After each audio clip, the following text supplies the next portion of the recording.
అమృత విగ్రహామరాధీశ్వర అగణిత గుణగణ అమృత శివ సాంబ సదా శివ సాంబ సదా శివ సాంబ సదా శివ సాంబ శివ. నమస్కారం. ప్రేక్షకులందరికీ శుభోదయం. సత్యం, ధర్మం, శాంతి, ప్రేమ అనే 4 ముఖ్య సూత్రాల ప్రాతిపదికగా ఆధ్యాత్మిక దివ్య రథాన్ని పయనింపజేసిన సనాతన సారథి భగవాన్ సత్యసాయి. మీ హృదయాలలో నిరంతరం ప్రేమ దీపాల్ని వెలిగించండి. సర్వే సర్వత్రా ప్రేమమయ పారిజాతాల్ని గుబాళింపజేయండి. ప్రేమ, శాంతి, దయ, సమన్వయం లాంటి భావాల్ని ఇతరుల పట్ల ప్రదర్శించండి. అందరిలోనూ సాత్విక భావాలు సదా వెల్లివిరియాలి. తద్వారా ప్రపంచ శాంతి సాకారమవుతుంది. ఈనాటి కార్తీక శుభయోగం శీర్షికన కార్తీక మాసంలో శుక్లపక్షంలో వచ్చే ఏకాదశి తిథి అంటే ప్రబోధిని ఏకాదశి సందర్భంగా ఎలాంటి విధి విధానాలు పాటించాలో, తద్వారా ఎలాంటి ప్రయోజనాలు సిద్ధింపజేసుకోవచ్చో, ప్రబోధిని ఏకాదశికి ఉన్నటువంటి విశిష్టత ఏంటో పరిశీలిద్దాం.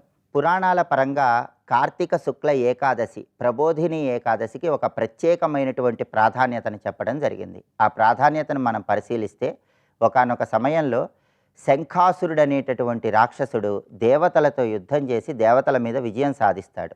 అప్పుడు దేవతలందరూ కూడా పర్వతాల సమీపానికి గుహల్లోకి వెళ్ళి తలదాచుకుంటారు. అయితే భూలోకంలో యజ్ఞయాగాదుల ప్రభావాల వల్ల దేవతలకు ఆహారం అంది మళ్ళీ శక్తిని పొంది శంఖాసురుడి మీదకు యుద్ధానికి వస్తారు. దేవతలకు ఎప్పటికప్పుడు శక్తి రావటానికి కారణం వేద మంత్రాలే అన్న సత్యం తెలుసుకున్నటువంటి శంఖాసురుడు వైకుంఠానికి వెళ్ళి వేదాలు అపహరించాలని ప్రయత్నం చేస్తాడు. ఆ సమయంలో వైకుంఠంలో శ్రీ మహావిష్ణువు యోగ నిద్రలో ఉంటాడు. శంఖాసురుడు వేదాలను అపహరించటానికి వైకుంఠానికి బయలుదేరిన విషయం తెలుసుకున్నటువంటి బ్రహ్మాది దేవతలు వైకుంఠానికి వెళ్ళి యోగ నిద్రలో ఉన్నటువంటి శ్రీ మహావిష్ణువుని యోగ నిద్ర నుంచి మేల్కొల్పటానికి ప్రయత్నిస్తారు. అదే సమయంలో శంఖాసురుడి నుంచి రక్షించుకోవటానికి వేదాలలో ఉన్నటువంటి మంత్ర విభాగాలు, యజ్ఞ విభాగాలు ఇవన్నీ కూడా కొన్ని బీజాక్షరాల్లాగా మారిపోయి సముద్ర గర్భంలోకి ప్రవేశిస్తాయి.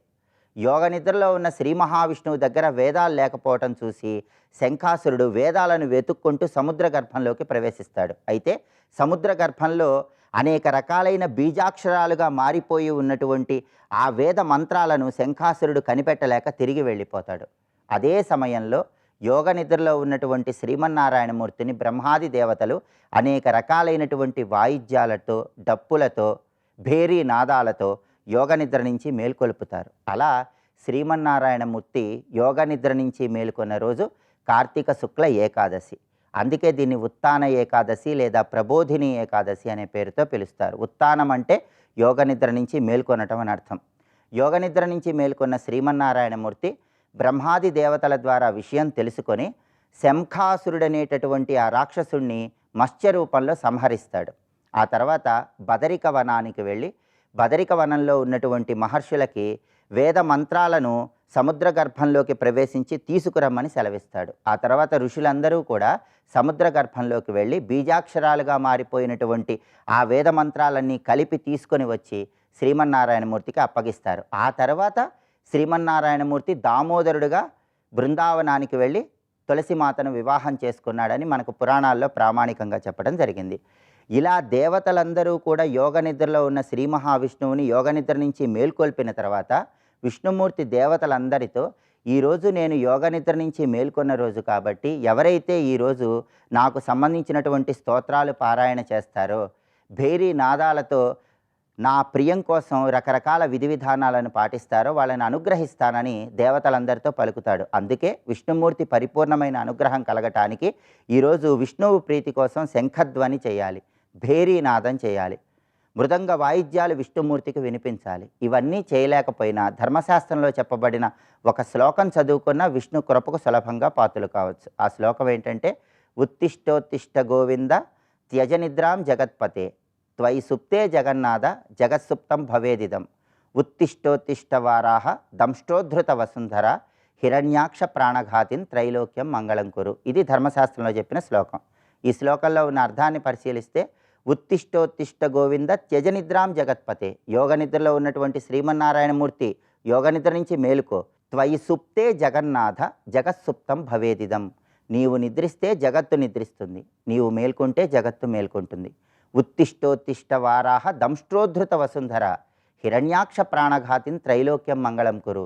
హిరణ్యాక్షుడనేటటువంటి రాక్షసుడిని సంహరించినటువంటి వరాహ రూపంలో ఉన్నటువంటి శ్రీమన్నారాయణమూర్తి యోగనిద్ర నుంచి మేల్కొని మమ్మల్ని అనుగ్రహించు అని ప్రార్థించడమే ఈ శ్లోకంలో ఉన్న అంతరార్థం. కాబట్టి ప్రబోధిని ఏకాదశి సందర్భంగా ఈ ఏకాదశి విశిష్టతను తెలియజెప్పే కథను శ్రవణం చేయటం, ధర్మశాస్త్రంలో చెప్పబడినటువంటి ఈ శ్లోకాన్ని ఇంట్లో దీపారాధన చేశాక చదువుకోవటం ద్వారా శ్రీమన్నారాయణమూర్తి అనుగ్రహానికి పాత్రులై వృత్తి, ఉద్యోగ, వ్యాపార రంగాల్లో మంచి పురోభివృద్ధిని సాధించవచ్చు. అలాగే గృహంలో విష్ణు పూజ చేసే సమయంలో గంట గట్టిగా మోగిస్తూ ఘంటానాదం చేయటం ద్వారా కూడా విష్ణుమూర్తి పరిపూర్ణమైన అనుగ్రహానికి సులభంగా పాత్రలు కావచ్చు. రేపటి కార్తీక శుభయోగం శీర్షికన క్షీరాబ్ది ద్వాదశి లేదా చిలుకు ద్వాదశి సందర్భంగా ఎలాంటి విధి విధానాలు పాటించాలో, తద్వారా ఎలాంటి ప్రయోజనాలు సిద్ధింపజేసుకోవచ్చో పరిశీలిద్దాం. నమస్కారం.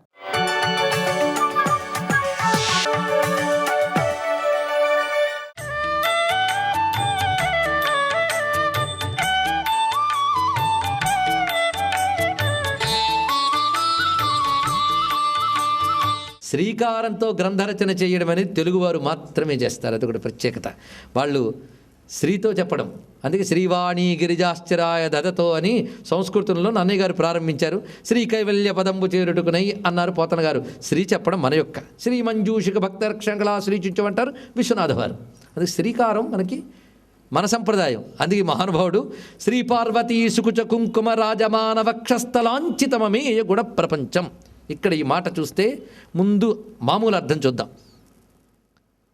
అమ్మవారి యొక్క వక్షస్థలానికి ఉన్న కుంకుమ అంటుకున్న వక్షస్థలంతో ఉన్న శివుడికి నమస్కారం ఉంటాయి. ఏం చూపించాను ఇక్కడ? అమ్మవారి వక్షస్థలంపై ఉన్న కుంకుమ స్వామి వక్షస్థలాన్ని అంటుకున్నది. అలాంటి కుంకుమతో శోభిల్లుతున్న వక్షస్థలం కలిగిన శివునికి నమస్కారము. కమలా కుచచూచుక కుంకుమతో నియతారుణితాతుల నీలతనో. ఇది ఈ సుప్రభాతం రచించిన ప్రతివాది భయంకర అన్నన్ గారు ఎంత భక్తితో రచించాడు. ఆయన ఆ మహాలక్ష్మిలో అమ్మని, వెంకటపతిలో అయ్యని చూశాడు.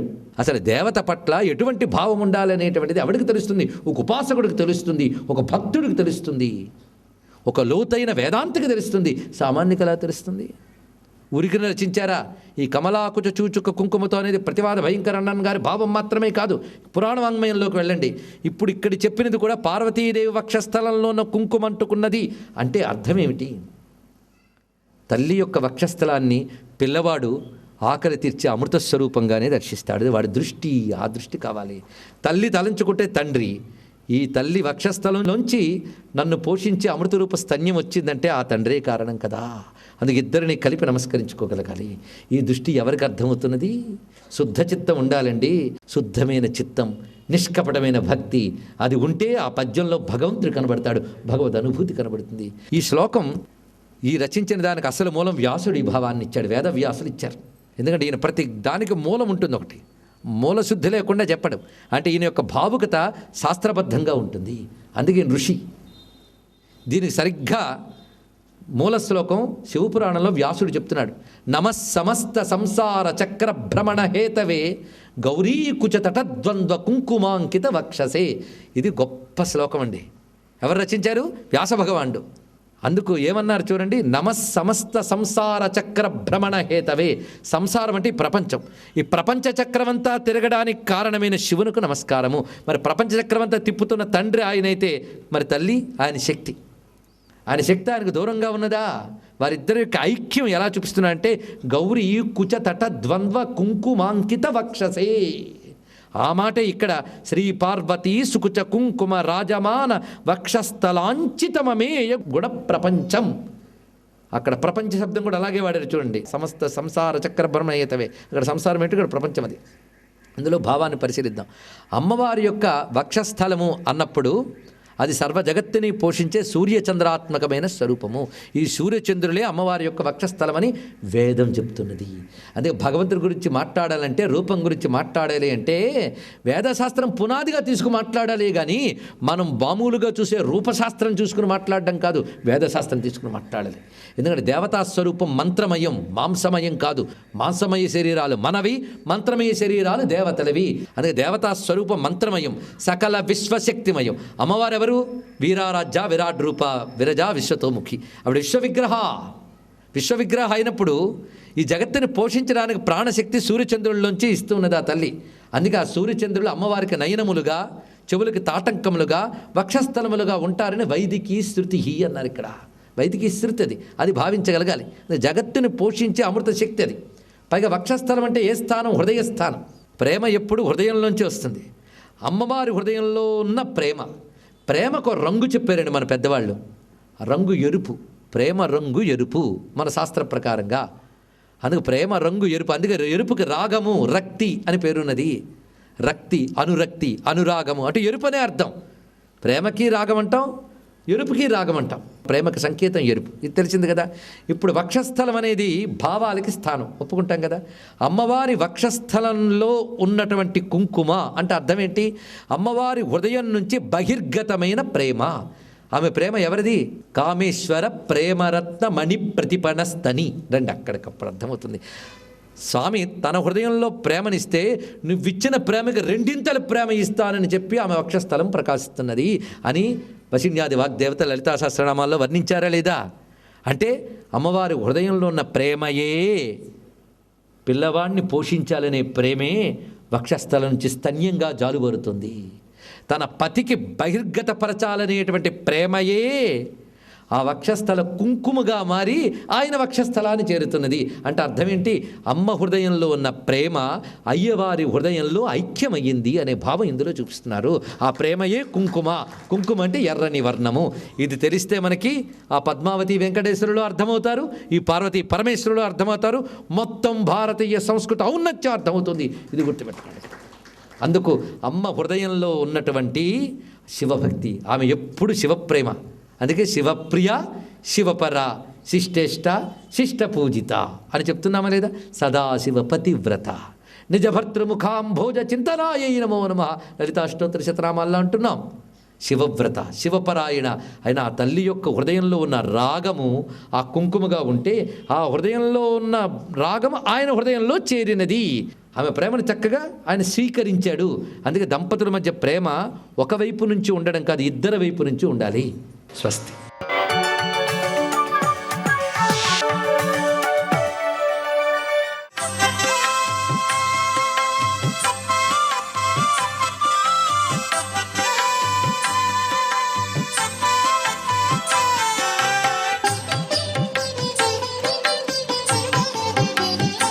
ఓం నమో నారాయణాయ. ఓం నమః శివాయ. శ్రీ కార్తీక దామోదరాయ నమః. శివకేశవులకు ప్రీతికరమైనటువంటి ఈ మాసంలో ఈరోజు అత్యంత విశిష్టకరమైన సుదినం ఉత్తాన ఏకాదశి.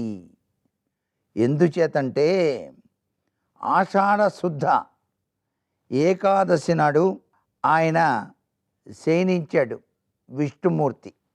అలాగే యోగ నిద్రకు ఉపక్రమించినటువంటి సుదినం అదైతే ఈ రోజున మహాకర్తవ్యాన్ని నారాయణుడు నెరవేర్చడానికి తన ప్రియ సోదరిని పార్వతీదేవికి అప్పగించి విష్ణువు యోగ స్థితిలో 4 నెలల పాటు ఆ రోజు నుంచి ఉన్నప్పటికీ ఉత్తాన ఏకాదశిని పిలిచే కార్తీక మాస శుక్ల ఏకాదశి నాడు విష్ణువు 4 నెలల పాటు కూడా యోగ నిద్రను పాటించిన తదుపరి ఈ రోజున ఆయన నిద్ర నుంచి లేవడం జరిగింది. దీన్నే ఉత్తాన ఏకాదశి అని చెప్పేసి అంటాం. ఉత్తాన ఏకాదశి చాలా విశిష్టవంతమైనది. ఈ ఏకాదశి వ్రత వైశిష్ట్యం గురించి స్కాంద పురాణంలో నారద మహర్షికి బ్రహ్మ కూడా వివరించాడు. మోక్షదాయిని అయినటువంటి ఏకాదశి వ్రతం ఈ రోజున ప్రతి ఒక్కరూ కూడా ఆచరిస్తారు. అందుచేత ఇది మోక్షకరమైనటువంటి ప్రభావాన్ని ఇస్తుంది. ఈ రోజునే తప్పనిసరిగా ఎన్నో వస్తువులు పొందినటువంటి దేవతలు కాలకూట విషం రాగానే పారిపోయారు అని కూడా మనకు శాస్త్రంలో చెప్పారు. అంటే దేవతలందరినీ సంరక్షించడానికి ఆయన మరలా నిద్ర నుంచి లేచిన సుదినం కూడా ఇదే. అందుచేత ఈ ఏకాదశి పర్వదినాన్ని ప్రతి ఒక్కరూ ఉపవాస దినంగా భావన చేయటమే కాకుండా ఈ ఏకాదశి పర్వదినాన సాక్షాత్తు విష్ణుమూర్తి యొక్క దివ్యవంతమైనటువంటి నామాలన్నింటినీ కూడా పఠిస్తూ స్వామివారికి ప్రీతికరమైనటువంటి తులసి దళాలతో పూజ చేసి స్వామికి ప్రీతికరమైన నైవేద్యాన్ని సమర్పించి ఈరోజు దానంగా విభూది పండును గనక ఇచ్చినట్లయితే చాలా విశిష్టవంతమైన ప్రభావం ఏర్పడుతుంది. మానవాళికి ఆరోగ్యప్రదమైనటువంటి జీవన విధానాన్ని కొనసాగించడానికి ఆస్కారం ఉంటుంది. సర్వే జనా సుఖినో భవంతు.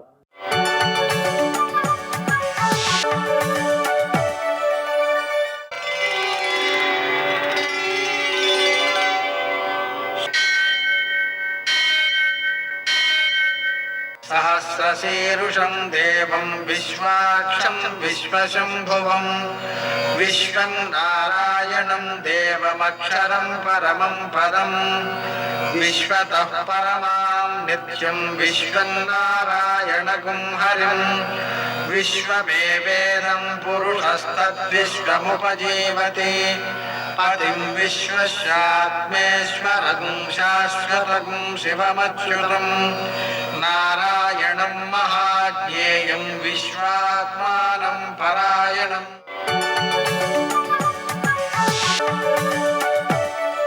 सूर्यशौर्यमथेन्दुरिन्द्रपदवी सन्मङ्गलं मङ्गलम्. శంఖభృన్నందకీ చక్రీ శాంగధన్వా గదాధర రథాంగపాణిరక్షోభ్య సర్వప్రహరణాయుధ. నేటి కాలమాన విశేషాల్ని గమనించుతాం. స్వస్తి శ్రీచాంద్రమాన శోభకృనామ సంవత్సరం, దక్షిణాయనం, శరదృతువు, కార్తీక మాసం, శుద్ధపక్షం, గురువారం. సూర్యోదయం 6:29, సూర్యాస్తమయం సాయంత్రం 5:35.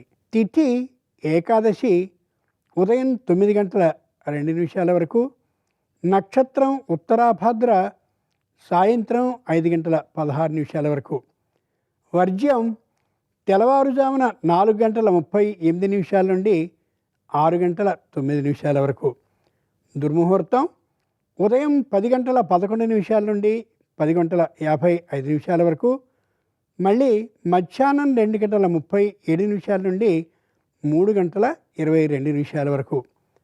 అమృత ఘడియలు మధ్యాహ్నం 12:44 నుండి 2:15 వరకు, రాహుకాలం మధ్యాహ్నం 1:30 నుండి 3 వరకు. అష్టకవర్గరీత్యా శుభ సమయం మధ్యాహ్నం 12:05. ఇక నేటి విశేషం. ఈరోజు ఉత్థాన ఏకాదశి, ఆషాఢశుద్ధ ఏకాదశి నాడు ఏ శ్రీ మహావిష్ణువు యోగనిద్రకి ఉపక్రమించి వెళ్ళాడో అక్కడి నుండి నిన్నటి వరకు కూడా యోగనిద్రలోనే ఉండి ఈ రోజున ఉత్థాన ఏకాదశి తాను ఆ యోగనిద్ర నుండి మేల్కుంటాడు. ఆ శయనాన్ని ప్రారంభించిన ఆ ఏకాదశిని శయన ఏకాదశి అంటారు. ఈ మేల్కొన్నటువంటి ఈ రోజుని ఉత్థాన ఏకాదశి అంటారు. ఏ మహానుభావుడైనటువంటి శ్రీహరి యోగనిద్రకి ఉపక్రమించాడో ఆ యోగనిద్రాకాలం అంతా కూడా అనేకమైన కోరికల్ని మనం కోరుకుంటూ ఆయన నుండి తపశ్శక్తిని తీసేసుకున్నామో ఆ తపశ్శక్తిని తిరిగి ఆయన పూరింప చేసుకోవడం కోసం 4 నెలల పాటు ఈ యోగనిద్రలో ఉంటాడన్నమాట. అంచేతనే తన బాధ్యతలని తాపసులైనటువంటి వారికి, స్వాముల వారికి, మఠాలకి అధిపతి అయినటువంటి మహానుభావులకి ఇచ్చి మీరందరూ ఈ లోకంలో అమోఘమైన భక్తిభావాన్ని పెంపొందించండి అని బాధ్యతని ఒప్పగించి వెళ్ళాడు ఆయన. ఈవేళ ఈ ఏకాదశి రోజున చక్కగా ఆ యోగనిద్ర నుండి విరమించి యువతలకి రాగానే ఋషులు, దేవతలు, మహర్షులు ఇంకా ఎందరెందరో కూడా ఆయన ఎప్పుడు అలా మేల్కొంటాడా అని యదున్నిద్రాబ్జపత్రాక్షం విష్ణోర్దృక్ష్యామ్యహం ముఖం ఆయన కనులు విప్పేటటువంటి కాలంలో ఆ దర్శనం కోసమని సిద్ధంగా ఉంటారు. అంతటి గొప్పదైనటువంటి రోజు. ఈ రోజున విష్ణు సహస్రనామాన్ని ఎన్ని ఎక్కువ మార్లు కానీ పఠించగలిగితే అన్నిసార్లు పఠిస్తే అమోఘమైనటువంటి శుభ ఫలితాలు కలుగుతాయి. దుర్వార్తలు వినేటటువంటి అవకాశం పూర్తిగా తొలగిపోతుందని శాస్త్రం చెప్పేటటువంటి మాట. పుట్టబర్తి భగవాన్ సత్యసాయిబాబా వారి జన్మదినోత్సవం. అనేకులైనటువంటి భక్తులు దేశ విదేశాల్లో ప్రతి నిత్యము కూడా సాయి స్మరణని చేస్తూనే ఉంటారు. సాక్షాత్తు భగవంతుని యొక్క ప్రతిరూపంగా భావిస్తూ ఉంటారు. అనేకమైన ఆధారాలు, సాక్ష్యాలు కనిపిస్తూనే ఉంటాయి. వారు అన్నటువంటి మాట కానిదంటూ ఇవాల్టి వరకు ఏదీ లేనే లేదు. ఆయన స్వర్గలోకానికి వెళ్ళిపోయిన తర్వాత కూడా ఆయన గురించి ఇంకా ఆయన ఉన్నట్లుగానే కార్యక్రమాలు అన్నీ జరుగుతున్నాయి అంటే నిజమైనటువంటి భగవత్ స్వరూపమే ఆయన అని భావించాలి. నేటి ఆణిముత్యాలు.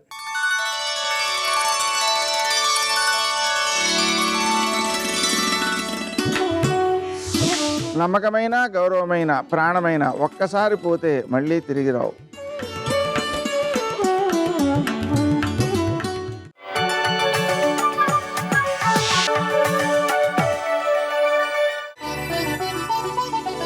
శివాయ నమః.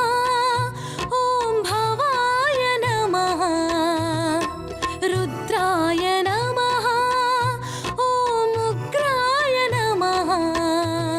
మహానుభావుడు నాభికమలంలోకి చూస్తే శ్రీ మహావిష్ణువు, తల మీద చూస్తే చంద్రవింకతో పరమశివుడు, కంఠం చూస్తే నీలకంఠం, ఇక్కడ చూస్తే కౌస్తుభమణి, ఒక పక్క చూస్తే తెల్లటి గంగానది, ఒక పక్క చూస్తే నల్లటి యమునా నది, రెండూ కలిసి వచ్చినట్టుగా తెలుపు నలుపు వర్ణాలతో హరిహరమూర్తి నాకు దర్శనమిచ్చారని రాసుకున్నారు. మహాపురుషులందరూ ఒక్కదాని యందు సమస్త తత్వాన్ని దర్శనం చేశారు. అది దీపము యొక్క వైభవాన్ని పొందడం అంటే. అందుకే నాకు ఆ మాట అంటే ఒకటి జ్ఞాపకం వస్తూ ఉంటుంది. సూర్యబింబం గురించి చెప్పారు తిక్కన గారు ఒకసారి భారతంలో. చెప్తూ అసలు నిర్గుణమైన పరబ్రహ్మ స్వరూపాన్ని సూర్యబింబంలో చెప్పారు, ముగ్గురు మూర్తుల్ని చూపిస్తూ.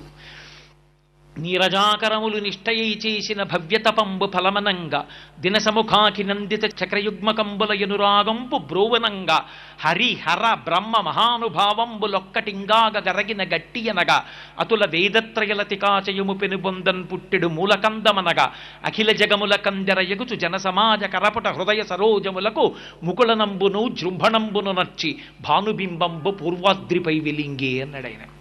హరిహర బ్రహ్మ మహానుభావంబులొక్కటింకాగ గరగిన గట్టి అనగా అన్నాడు. ఆ సూర్యబింబం నాకు ఎలా కనపడుతోందో తెలుసా? బ్రహ్మగారిని, విష్ణువుని, శివుణ్ణి కలిపి, ముగ్గురిని కలిపి ముద్ద చేసి ఆ ముద్ద తీసుకొచ్చి ఆకాశంలో పెడితే ఎలా ఉంటుందో అలా ఉన్నాడు అన్నాడు. అది పరబ్రహ్మపు ముద్ద, అందులోంచి వేదమన్న తీగ పుట్టిందన్నాడు. అంత గొప్పగా పరమేశ్వర తత్వాన్ని ఏ రూపాన్ని చూస్తే ఆ రూపంలోనే మూడు మూర్తులకును, మూడు లోకములకు, మూడు కాలములకు మూలమగుచు భేదమగుచు తుదిక భేదమయ్యొప్పారు బ్రహ్మమనగ నీవే పాలనయన అంటారు పోతన గారు భాగవతం చేస్తూ అష్టమ స్కంధంలో. కాబట్టి వాళ్ళు అనుభవించారు, వాళ్ళకు ఉన్నది ఆ ఒక్క పరమాత్మ. ఆయన వాళ్ళతో ఆడుకున్నాడు. వాళ్ళకి ఆయన ఎలా అనుగ్రహించాలంటే అలా కనపడ్డాడు. ఒకనాడు స్థితికారుడై రక్షణ చెయ్యవలసి వస్తే చక్కగా పట్టుపీతాంబరం కట్టుకుని శంఖచక్ర గదాపద్మములతో అనుగ్రహించాడు. చిన్ని పిల్లవాడిగా కారాగారంలో పుట్టినప్పుడు అనుగ్రహించాడు. జలధరదేహునాజాను చతుర్బాహు సరసీరుహక్షు విశాలవక్షు జారు గదా శంఖచక్ర పద్మ విలాసు కంఠ కౌస్తుభమణి కంతిభాను కమనీయ కటిసూత్ర కంకణ కేయూర శ్రీవత్సలంచనంచిత విహారు మరుకుండల ప్రభాయుత కుంతలలలాటు వైఢూర్య మణిగణ వరకిరీటు బాలు పూర్ణేందు రుచిజాలు భక్త లోకపాలు సుగుణాలవాలు కృపావిశాలు చూచి తిలకించి పులకించి చోద్యమంది ఉబ్బి చెలరేగి వసుదేవుడు ఉత్సహించే అంటారు కృష్ణావతార ఘట్టంలో. అసలు పొంగిపోయింది వసుదేవుడో పోతనగారో అర్థం కాదు. ఆ శ్రీ మహావిష్ణు స్వరూపాన్ని చూసి పొంగిపోయిన వాళ్ళు ఉన్నారు. అన్నిటికన్నా విచిత్రం ఏంటంటే పంచాక్షరీ మహామంత్రాన్ని జపం చేస్తూ శ్రీ మహావిష్ణువు దర్శనం పొందిన వాళ్ళు ఉన్నారు. లీలాశుకుడు చెప్పుకున్నాడు, శైవావయం నఖలతత్రు విచారణీయం పంచాక్షరీ జపపరానితరం తథాపి చేతోస్మదీయమతసీ కుసుమావభాసం స్మేరాననం గోపవధూ కిశోరం అన్నాడు. నేను ఏమీ అనుమానం లేదు, పరమశైవుణ్ణి, శివభక్తుణ్ణి. కాబట్టి శైవావయం నఖలతత్ర విచారణీయం పంచాక్షరీ జపపరానితరం తథాపి, నేను ఎప్పుడూ పంచాక్షరీ చేస్తా. పంచాక్షరీ మహామంత్రం చేస్తుంటే నా మనసు ఏది ఊహిస్తుందో తెలుసా? చేతోస్మదీయమతసీ కుసుమావభాసం, అతసీ పుష్ప సంకాశం హరనూపుర కుండలం అంటాం కదా. అతసీ పుష్పం ఎలా ఉంటుందో అలా మెరిసిపోయేటటువంటి నల్లని చిన్ని కృష్ణుడు నాకు కనపడుతూ ఉంటాడు. ఆ కృష్ణుణ్ణి దర్శనం చేస్తూ ఉంటాను, పంచాక్షరీ జపం చేస్తూ ఉంటాను. దర్శనం ఇచ్చాడా లేదా? శ్రీకృష్ణ పరమాత్మ దర్శనం ఇవ్వలా? వ్యాస భగవానుడు పోతన గారు అనుభవించినటువంటి దానికన్నా ఎక్కువగా అనుభవించాడు లీలాశకుడు కృష్ణుడి యొక్క లీలల్ని. కాబట్టి ఆ పరిపక్వత, అంతటా నిండిపోయినటువంటి ఆ తేజోస్వరూపమైనటువంటి పరమేశ్వర దర్శనాన్ని పొందగలగడం గొప్ప. శంకరులు లక్ష్మీదేవిని పిలిచారు. శంకరాచార్యుల వారి జీవితంలో మొట్టమొదటి స్తోత్రం కనకధార. అప్పటికి సన్యాసం తీసుకోవాలి ఆ పిల్లవాడు. వెళ్ళి వృద్ధ బ్రాహ్మణి ఇంటి ముందు నిలబడి లక్ష్మీదేవిని పిలవలసి వస్తే, శాకాంబరీతి శశిశేఖర వల్లభేతి సృష్టి స్థితి ప్రళయకైలుష సంస్థితాయై తస్మై నమస్త్రిభువనైక గురోస్తరుణ్యై అన్నారు. అమ్మా, గిర్దేవతేతి గరుడధ్వజ సుందరీతి శాకాంబరీతి శశిశేఖర వల్లభేతి అన్నారు. ముగ్గురు మూర్తుల యొక్క శక్తి స్వరూపాలని పెట్టి పిలిచారు. పిలిస్తే లక్ష్మీదేవి వెంటనే పలికి కనకధార కురిపించలా? అది అంతటా నిండిపోయిన పరమాత్మని కాంతి స్వరూపంగా, ఆ కాంతి ఎందే అన్నీ ఉన్నాయి. అసలు ఆ కాంతి ఎందే నీకు కనపడుతున్నాయి. ఆ కాంతి నీకు ఎలా కావాలంటే అలా కనపడుతుంది. అలా ఉండగలిగినటువంటి ఆ తేజోరూపమైన పరమాత్మని నేను ఆరాధన చేస్తున్నాననేటటువంటి ఆంతర సంస్కారాన్ని పొందడం, 10 మెట్లు పైకెక్కి నిలబడి అంతటా ఈశ్వర దర్శనం చెయ్యగలిగినటువంటి మహోత్కృష్టమైనటువంటి స్థితికి చేరుకోగలగడానికి ప్రతీక కార్తీక దీపం. సర్వం శ్రీ ఉమామహేశ్వర పరబ్రహ్మార్పణమస్తు. స్వస్తి.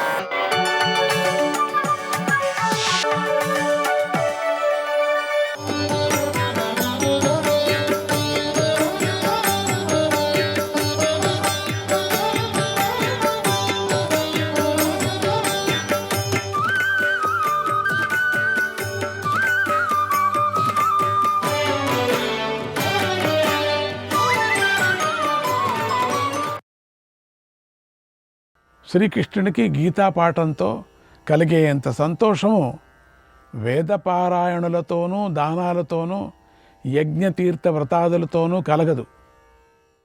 ఎవరైతే గీతను భక్తి నిండిన మనస్సుతో అధ్యయనం చేస్తారో వారు అన్ని వేదాలను, శాస్త్రాలను, పురాణాలను కూడా చదివినట్టే.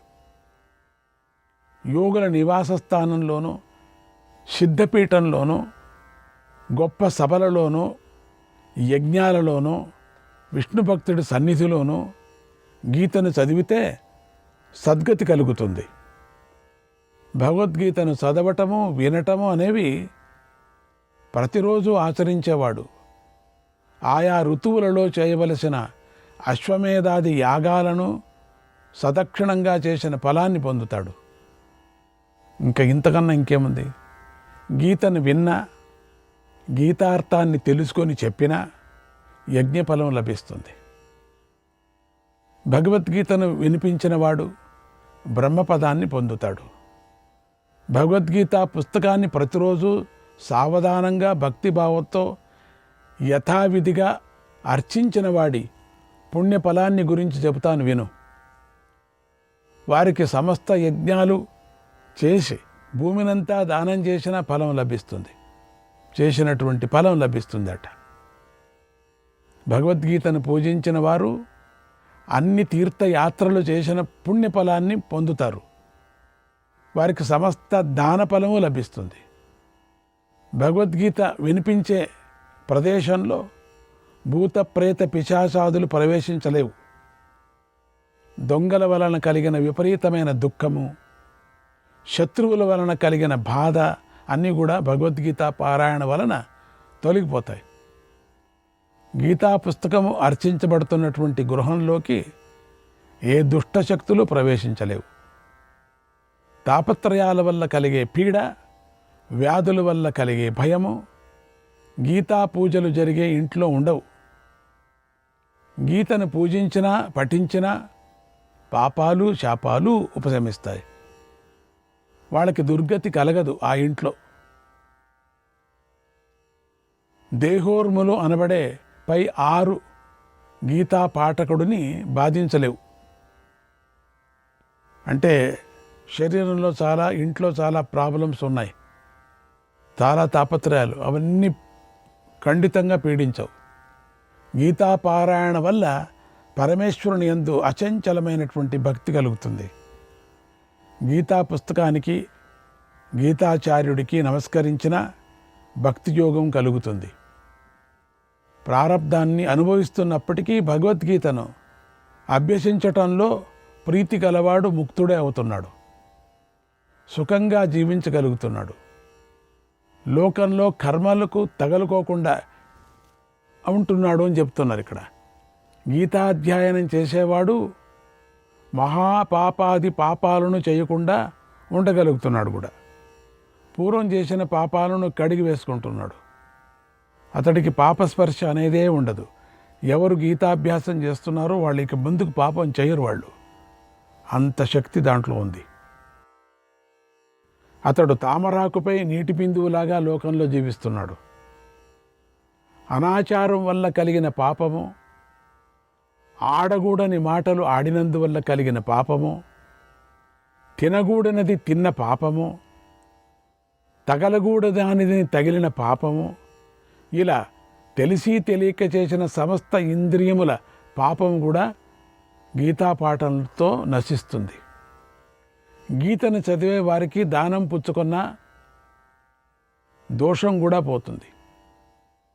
గీతను పారాయణం చేసేవారు ప్రతిగ్రహము చేసినా కూడా వారికి పాపం లేదు. రత్నాలతో నిండిన భూమినంతా దానంగా గ్రహించినా కూడా గీతాపాఠం చేసేవాడు క్షణంలో స్ఫటికంలాగా శుద్ధమవుతున్నాడు. ఏ విధమైనటువంటి దుఃఖము లేదు వాళ్లకు. అందుకని చాలామంది పూర్వంలో ఎవరైనా దానం తీసుకుంటే గీతా పారాయణం చేసేవారు. పాపం తంతపోతుంది. ఎవరి మనస్సు భగవద్గీతలో నిలిచి ఆనందిస్తూ ఉంటుందో వారే నిత్యాగ్నిహోత్రులు, వారే జపతపాది నిష్ఠావంతులు, వారే పండితులు. అటువంటి వారినే దర్శించాలి. వారే ధనవంతులు, వారే యోగులు, వారే జ్ఞానులు. గీతను చదివేవాడే యాజ్ఞికుడు, వాడే సర్వ వేదార్థాలను తెలుసుకున్నవాడు. ఎక్కడ భగవద్గీత పుస్తకం ఉంటుందో, ఎక్కడైతే దాని నిత్య పారాయణ జరుగుతూ ఉంటుందో అదే ప్రయాగ మొదలైన సమస్త తీర్థస్థానం అయి ఉంది. గీతను చదివే వారి దేహంలో దేవతలు, ఋషులు, యోగులు, నాగదేవతలు ఎల్లప్పుడూ నివసిస్తారు. గోపాల బాలుడైన శ్రీకృష్ణుడు, నారదుడు, ధ్రువుడు, విష్ణు సేవకులు వీరందరూ కూడా గీతను చదివేవాడి శరీరంలో వీళ్ళంతా కూడా శరీరంలో సూక్ష్మంగా ఉంటారు. గీతా విచారము, పఠన పాఠనాదుల వల్ల కష్టాలలో శీఘ్రంగా సహాయం లభిస్తుంది. కష్టాలంతా దూరం అవుతాయి. శ్రీకృష్ణుడు ఇలా చెప్పాడు, ఓ పార్థ, ఎక్కడైతే భగవద్గీత ఉంటుందో అక్కడ నేను నివసిస్తూ ఉంటాను. భగవద్గీతయే నాకు గొప్ప స్థానము, ఇందులో సందేహమే లేదు. భగవద్గీత కన్నా గొప్ప నివాస స్థానం నాకు లేనే లేదు. అదే వైకుంఠం నాకు. నాదైన ఆత్మరహస్యాన్ని తెలపటంలో గీత కన్నా గొప్ప శాస్త్రము లేదు. అర్జున, ఇంకొక రహస్యాన్ని చెబుతాను విను. భగవద్గీతే నాకు పరమ గురువు. నేను గీతలోనే ఉంటాను. గీతే నా రహస్యమైనటువంటి స్థానము. ఓ పార్థ, గీతయే నాకు హృదయము. నా సారమంతా గీతలోనే ఉంది. నా జ్ఞానమంతా గీతయే. తరగని జ్ఞానము నా గీతాశాస్త్రము. నేను గీతా జ్ఞానాన్ని ఆశ్రయించి 3 లోకాలను పరిపాలిస్తూ ఉన్నాను. నన్ను తెలిపే బ్రహ్మ విద్య గీతాశాస్త్రమే అయి ఉంది. గీతలోని ఒక అక్షరాన్ని సగం పలికినా నాకు దాని ఫలాన్ని చెప్పలేను. అందుకే దానిని అర్ధమాత్ర అని పిలుస్తారు. ఇక నీకు గీతా నామాలను చెప్తాను విను. ఇవి పరమ రహస్యాలు ఓ అర్జున. ఈ గీతా నామాలను పఠిస్తే సర్వపాపాలు నశిస్తాయి. గీత, గంగా, గాయత్రి, సీత, సత్య, సరస్వతి, పతివ్రత, బ్రహ్మవల్లి, బ్రహ్మ విద్య, త్రిసంధ్య, ముక్తిగేహిని, అర్ధమాత్ర, చిదానంద, భవగ్ని, భ్రాంతినాశిని, భయనాశిని అని వేదత్రయీ, పరా, అనంత, తత్వార్థ, జ్ఞానమంజరి అనే పేర్లు. ఇత్యేతాని జపే నిత్యం నరో నిచ్చల మానసాహ జ్ఞానసిద్ధిం లభే శీఘ్రం తదాంతే పరమం పదం. ఎంత అద్భుతంగా ఉంది ఇది. అనే ఈ పేర్లను నిశ్చలమైన మనస్సుతో చెప్పేవాడు జ్ఞానసిద్ధిని శీఘ్రంగా పొంది దేహాన్ని చాలించిన తర్వాత ముక్తిని పొందుతాడు. గీతను పూర్తిగా చదవలేని వారు అందులో సగం చదివినా కూడా గోదాన ఫలాన్ని పొందుతారు. 6 అధ్యాయాలలో 3 భాగాలుగా ఉన్న 18 అధ్యాయాల గీతను పూర్తిగా చదివినట్లయితే సోమయాగ ఫలం కలుగుతుంది. 6 అధ్యాయాలను చదివేవారు గంగా స్నాన ఫలాన్ని పొందుతారు. ప్రతిరోజు 2 అధ్యాయాలను పారాయణం చేసేవారు ఇంద్రలోకాన్ని పొంది ఒక కల్పాంతము అక్కడే నివసిస్తారు. సందేహమే లేదు. అధ్యాయంలో సగభాగం ప్రతిరోజు చదివేవాడు సూర్యలోకాన్ని పొంది 100 మన్వంతరాలు అక్కడ సుఖంగా జీవిస్తాడు. గీతలో 10 శ్లోకాలు కానీ 7, 5, 4 శ్లోకాలు కానీ లేదా 3, 2, 1 శ్లోకాలు కానీ లేదా శ్లోకంలో సగభాగం కానీ చదివేవాడు చంద్రలోకాన్ని పొంది 10,000 సంవత్సరాలు అక్కడ జీవిస్తాడు. గీతలో ఒక పాదానికి కానీ శ్లోకానికి కానీ అధ్యాయానికి కానీ అర్థాన్ని స్మరిస్తూ ఉండేవాడు దేహాంతంలో పరమపదాన్ని పొందుతాడు. పర్వదినాలలో గీతార్థాన్ని స్మరించిన, గీతా పాఠం చేసిన మహాపాపాల నుండి విముక్తుడై ముక్తిని పొందుతాడు. గీతా పుస్తకాన్ని చేతపట్టుకొని ప్రాణాలు విడిచినవాడు వైకుంఠాన్ని పొంది మహావిష్ణువుతో ఆనందిస్తాడు.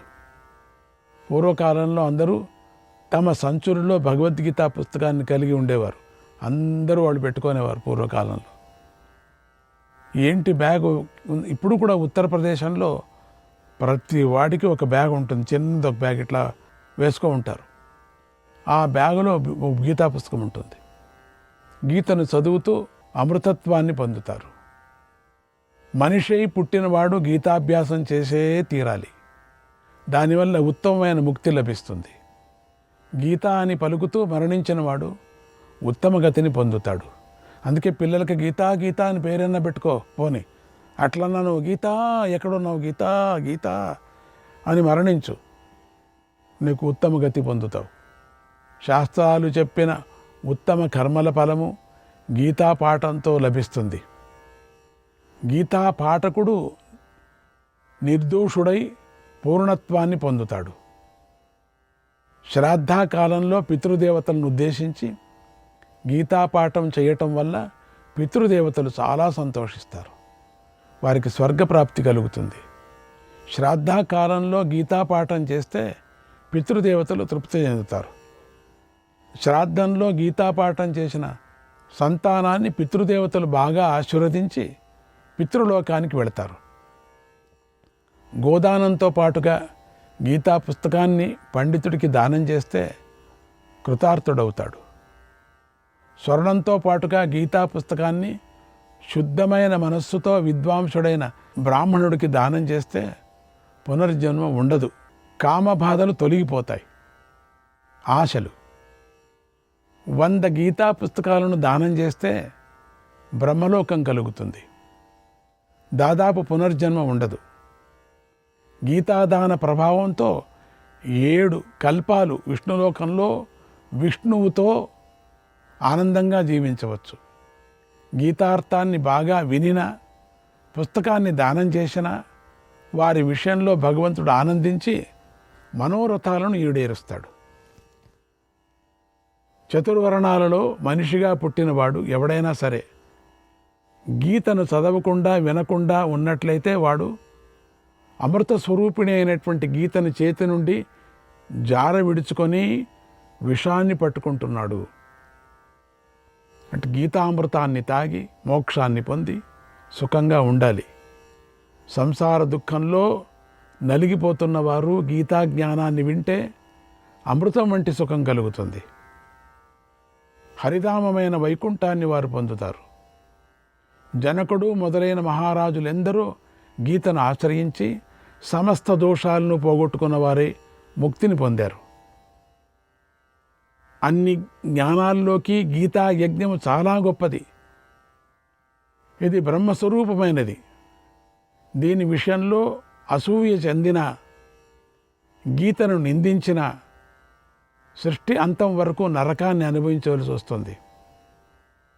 అహంకారంతో మూఢుడై గీతార్థాన్ని తెలుసుకోలేకపోతే కుంభీపాక నరకంలో పడతాడు. భగవద్గీత పుస్తకాన్ని దొంగలించి చదివినా కూడా అది నిష్ఫలం కాదు, సుఫలాన్నే ఇస్తుంది. ఎవరైతే గీతార్థాన్ని విని కూడా ఆనందించరు, అనుభవించరు, సంతోషపడరు, మురిసిపోరు, అయ్యో ఇప్పుడు ఇంతవరకు నేను తప్పు చేశాను, ఈరోజు నుంచి నాకు గీత కావాలా అనుకోరు, వారికి లోకంలో ఏ ఫలము రాదు. వాడు విని ఆనందించకపోతే, శ్రద్ధ పుట్టకపోతే, చదవకపోతే వాడికి ఏ ఫలం రాదు. ఆ రోజు నుంచే వాళ్ళని చాలామందికి గీతా పుస్తకాన్ని చదువుతూనే వాళ్ళకు మారిపోయేవాళ్ళు వేల లక్షల కొద్ది ఉన్నారు. ఎంత వాళ్ళు పుణ్యాత్ములు. వారి కర్మలన్నీ వాళ్ళు అటువంటి వాళ్ళు వినరో, వాళ్ళకి శ్రద్ధ లేదో, ఏ కర్మలంతా చేస్తున్నారే ఆ శ్రమగానే మిగిలిపోతాయి. ఊరికే శ్రమ అంతే. గీతను వినిపించిన వారిని స్వర్ణాది దానాలతో తృప్తిపరిచి ఊరేగించాలి. ఎవరు వినిపిస్తారో గీతార్థాన్ని వాళ్ళను ఊరేగించాలి. అంటే వాళ్ళకు ఉత్సవం చేసి బంగారు దానం చేయాలి. వారికి మంచి ఆహారాన్ని నివేదించటంతో పరమాత్మ సంతోషిస్తాడు.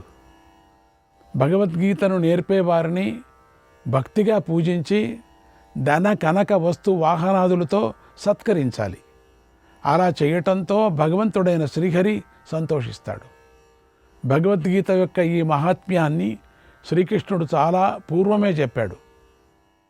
భగవద్గీతను పూర్తిగా పఠించి ఈ ఫలశ్రుతిని చదివితే ఇందులో చెప్పిన ఫలాలన్నీ కూడా లభిస్తాయి.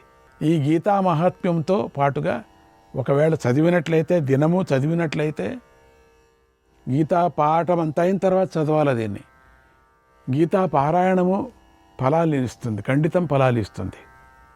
దీన్ని శ్రద్ధగా విన్నట్లయితే గొప్పవారికి కూడా లభించిన సద్గతి వాళ్ళకి లభిస్తుంది.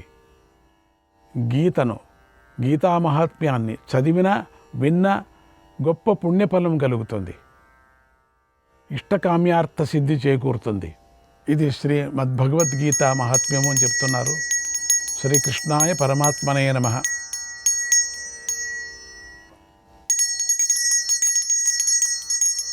గీతా గంగా చ గాయత్రీ సీతా సత్యా సరస్వతీ బ్రహ్మ విద్యా బ్రహ్మవల్లీ త్రిసంధ్యా ముక్తిగేహిని అర్ధమాత్రా చిదానంద భవగ్ని భ్రాంతినాశిని వేదత్రయీ పరానంత తత్వార్థ జ్ఞానమంజరి ఇత్యేతాని జపే నిత్యం నరో నిశ్చలమానసః జ్ఞానసిద్ధిం లభేత్ శీఘ్రం తథాంతే పరమం పదం. శ్రీకృష్ణాయ పరమాత్మనే నమః.